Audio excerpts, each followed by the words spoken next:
Salut à vous. Je viens par la présente communication vous adresser le message d'un ami qu'il ne m'a jamais été donné de rencontrer de chair, mais que j'ai connu finalement. Je m'invite à vos oreilles pour vous annoncer la vérité qui vient de l'au-delà, d'où mon ami Francis se sert de ma plume pour vous dire le bien de la paix et de l'amour. Je viens, pas pour pleurer le départ de mon ami d'esprit, mais pour célébrer la vie de cette énergie que je retrouve enfin. Je viens vous présenter ce message de Francis. Oui, Francis vous parle. Écoutez-le.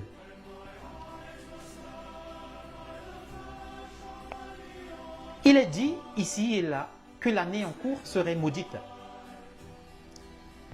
J'ai entendu dire avec passion que cette année 2020 mériterait d'être annulée. Non loin du même endroit, un autre prétendait qu'il lui serait judicieux de s'isoler dans une autre planète, le temps que l'ordre revienne sur une autre mer, la Terre. Bien évidemment, je ne peux m'empêcher de sourire à chaque fois que je témoigne de la vanité des propos qui émanent de tous ces gens. Je m'interroge et me demande si la situation présente était la norme jusqu'ici vécue, qu'aurions-nous fait? Qui de nous pourrait, par sa seule volonté, changer le cours du voyage de la Terre autour du Soleil? Qui de nous déciderait humainement du jour de sa propre naissance? La réponse est simple. Personne. Alors, pourquoi sommes-nous tant intrigués et apeurés à l'idée de faire face à l'inévitable certitude qu'est la mort? Si on ne peut pas humainement contrôler son avant, ni son après-vie sur la terre, on peut tout de même prendre conscience de la vie d'au-delà de notre chair pour transcender notre temps et nous projeter dans l'après-vie de chair. Il s'agit ainsi pour nous de goûter à la vie d'énergie, celle qui est essentiellement spirituelle, et d'en faire notre but le plus précieux. Car conscients sommes-nous que la paix est précieuse, plus précieuse que la vanité de la chair qui nous anime en permanence. Francis que je n'ai pas eu le privilège de connaître durant son passage physique sur Terre, me parle à présent qu'il nous a quittés pour rejoindre le monde naturel des énergies.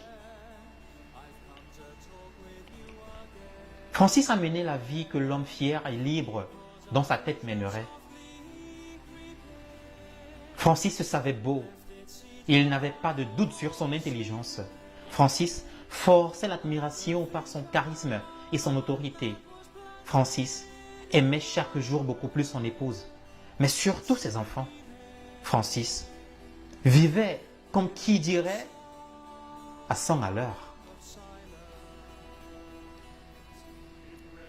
La seule présence de Francis suffisait pour équilibrer les ardeurs au sein de sa famille génitrice, avec ses petites sœurs qui avaient trouvé en lui un substitut parfait à l'autorité parentale.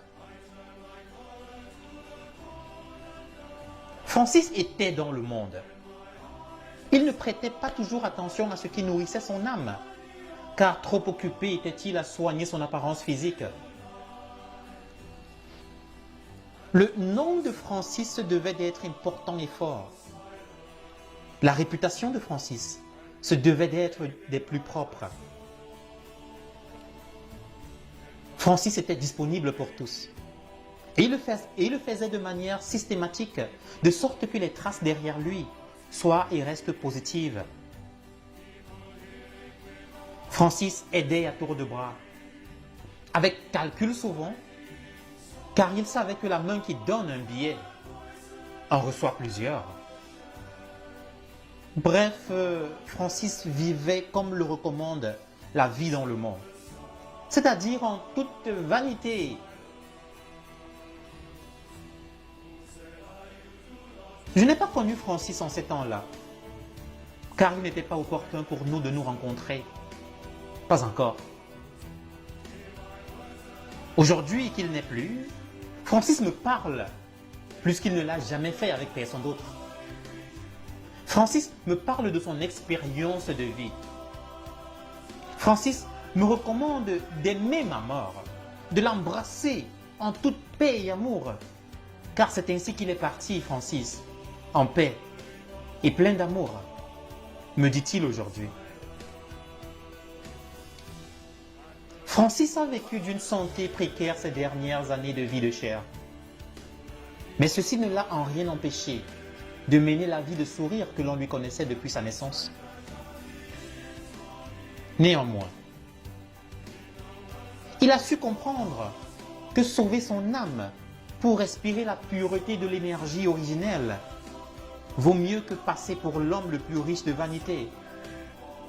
En fait, Francis me fait dire aujourd'hui, au monde vers qui il m'envoie porter ce message, que sauver son âme vaut tout. Absolument tout. Alors, à nous de faire ce qu'il nous faut, à nous de faire ce qu'il nous reste à faire. C'est-à-dire, ne jamais craindre l'inévitable certitude de la mort. Et vivre chaque jour comme si demain n'allait jamais arriver. Demain est trop loin. Hier est mort. Aujourd'hui, cet instant précis suffit pour renaître. Alors qu'attends-tu? Fais-le. Merci pour ton message, Francis. Salut l'ami.